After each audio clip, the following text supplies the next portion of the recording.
नमस्कार बंधुरा आज चले एसेছি আরেকটা নতুন ভিডিও নিয়ে। আর এই ভিডিওতে জেনে নেব কামাখ্যা মন্দিরের কিছু অজানা রহস্য। তার আগে এখনো যারা আমার চ্যানেলটিকে সাবস্ক্রাইব করেননি অতি অবশ্যই কিন্তু চ্যানেলটি সাবস্ক্রাইব করবেন আর ভিডিওটা স্কিপ না করে অতি অবশ্যই কিন্তু পুরোটা দেখবেন। পুরাণ মতে সতী দেবীর দেহখণ্ড বিভক্ত হয়ে 51 শক্তিপীঠে পতিত হয়েছিল।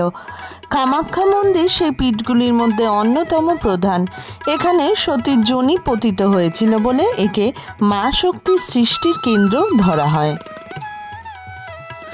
অন্য সব মন্দিরের মতো কামাখ্যা মন্দিরের গর্ভগৃহে কিন্তু কোনো দেবী মূর্তি নেই। এখানে রয়েছে দেবীর প্রতীক হিসাবে একটি পাথরের গর্ভজনীর আকৃতির ফাটল, যার থেকে সারা বছর ঝর্ণার মতো জল নির্গত হয়। এই জলই ভক্তদের কাছে পবিত্র প্রসাদ। প্রতি বছর অম্বুবাচীর সময় বিশ্বাস করা হয় দেবী ঋতুমতী হন। মন্দির 3 দিনের জন্য বন্ধ থাকে এবং জলধারা লালচে রং ধারণ করে। কথিত আছে মন্দিরের নিচে এক বিশাল ভূগর্ভস্থ পথ আছে, যা প্রাচীনকালে নীলাচল পাহাড় থেকে ব্রহ্মপুত্র নদ পর্যন্ত যেত।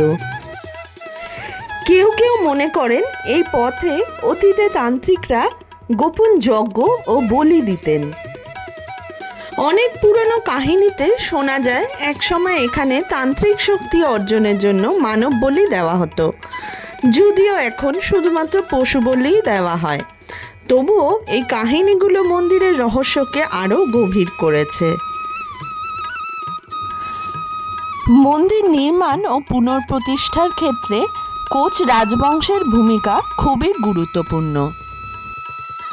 বিভিন্ন কিংবদন্তি ও পৌরাণিক কাহিনী অনুসারে কামাখ্যা মন্দিরটি পূর্বেও বিদ্যমান ছিল, তবে এটি ধ্বংস হয়ে গিয়েছিল।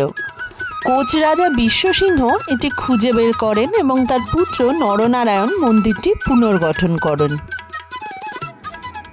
নরনারায়ণের শাসন আমলে মন্দিরটি তার বর্তমান রূপে আসে। তারা কেবল মন্দিরটির পুনর্গঠন করেননি, বরং এটিকে গুরুত্বপূর্ণ তীর্থস্থান হিসেবেও প্রতিষ্ঠা করেন। তাই এটিকে কোচ রাজবংশের স্থাপত্যশৈলীর একটি গুরুত্বপূর্ণ নিদর্শন হিসাবে ধরা হয়। আরও বলা হয় যে রাজা নরনারায়ণের সময় এই মন্দিরের পুরোহিত ছিলেন কেন্দুকেলাই ঠাকুর। তিনি খুব বড় মাপের ভক্ত পূজারী ছিলেন। বলা হয় তিনি যখন পূজা করতেন মা তাকে স্বয়ং দেখা দিতেন।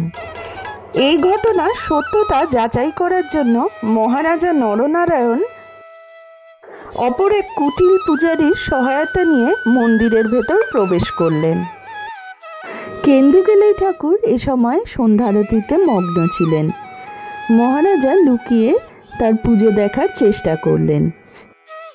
রাজার এই কাজের ফলে দেবী কামাখ্যা তার উপর প্রচণ্ড রুষ্ট হয়ে তার দৃষ্টিশক্তিকে চিরদিনের মতো হরণ করে নেন এবং রাজাকে অভিশাপ দেন যে তার বংশধরেরা কোনোদিনও কামাখ্যা মন্দিরে প্রবেশ করতে পারবে না, এমনকি নীলাচল পাহাড়ের দিকেও তাকাতে পারবে না।